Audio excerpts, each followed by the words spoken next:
kiddos, we're back in story time, and today we'll be reading Cinderella, written by Edie Evans, illustrated by Fatimeh Hagnejad. So let's get into it. I think this is Cinderella's family over here. Once upon a time, in a land far, far away, there lived a fair young maiden. She had golden hair, fair skin, and the grace of a swan. Every morning in the spring, a white bird would land at her window. There it would sing a sweet song to gently wake her. So we could see here is the bird, and over here is Cinderella. Let's go to the next page. Spring turned to summer, which in turn brought falling leaves and the chill of autumn air. As winter drew near, the young maiden's mother grew ill with fever. With each passing day, she became weaker until one frosty morning she took her final breath. Soon after, the girl's father remarried. His new wife had two daughters who were fair of face but dark of heart. Yet the father was often away and didn't notice their cruelty. When the girl met her new stepsisters, the stepsister said, "You cannot sit at the table with us, stupid goose. If you want to eat bread, you'll have to earn it." With that, they took away her lovely clothes. Instead, they made her wear an old gray dress and wooden shoes and banished her to the kitchen. Oh, I feel bad for Cinderella. So those are her stepsisters in the table. And here's Cinderella in the kitchen working. I really feel bad for her. From that day on, life was hard. The girl woke before dawn to bring water, make the fire, cook, clean, and wash. Her stepsisters did everything they could to make her miserable. By evening she was tired, and she curled up to sleep in the ashes by the hearth. Her stepsisters called her Cinderella because she was always so dusty and dirty. See, she's over there curled up.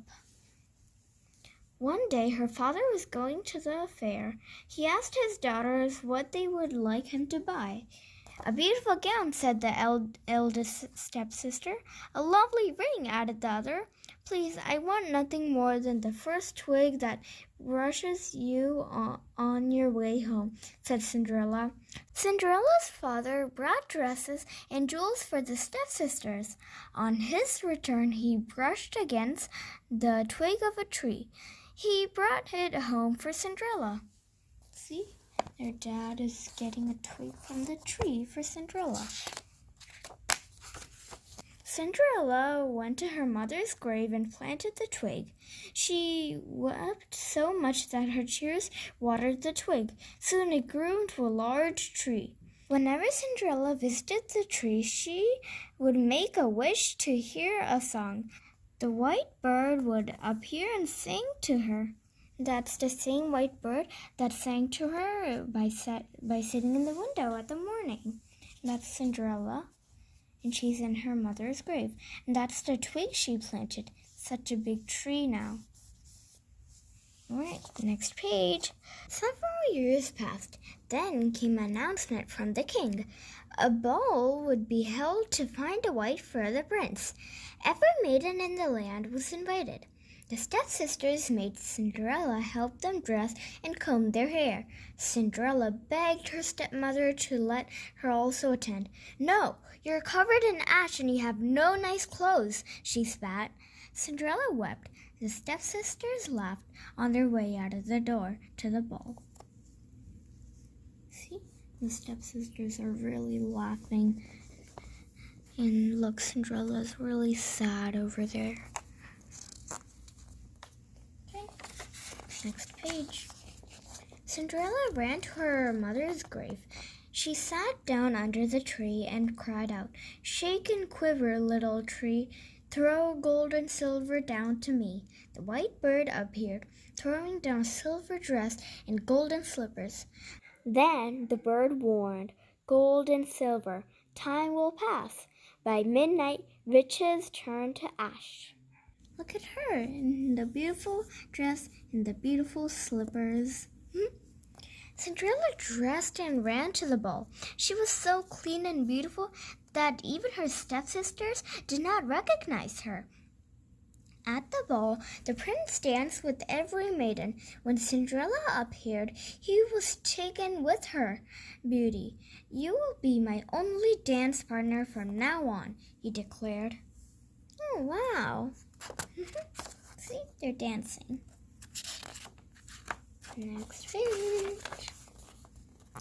When the clock struck midnight, Cinderella fled, for she knew the magic would end then. It was hurry. She lost one golden slipper. Oh no. With slipper in hand, the prince searched for his dance partner. All the next day, he had every maiden tried on. It found no one. His final stop was Cinderella's house. The stepsisters tried and tried, but no amount of pushing or pulling worked. No. See, they really are trying. And the stepmothers also really want them to fit the shoe on. The prince is really over there. So let's go to the next page now. The prince was beside himself.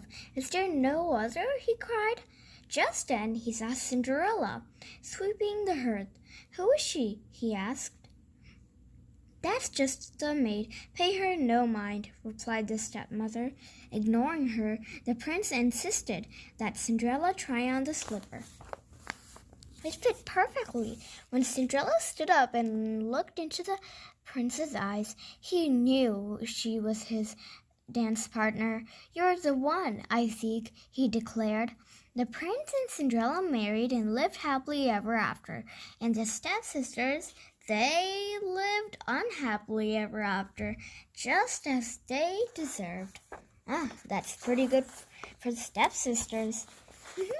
And I feel really happy for Cinderella. The end. And here's just a glossary. There's some words that you might not know, and it tells the meaning over here. The end. Okay, kiddos, I hope you liked today's storytime book. I loved it so much, and I hope you did too. And I'll see you on the next storytime. Bye!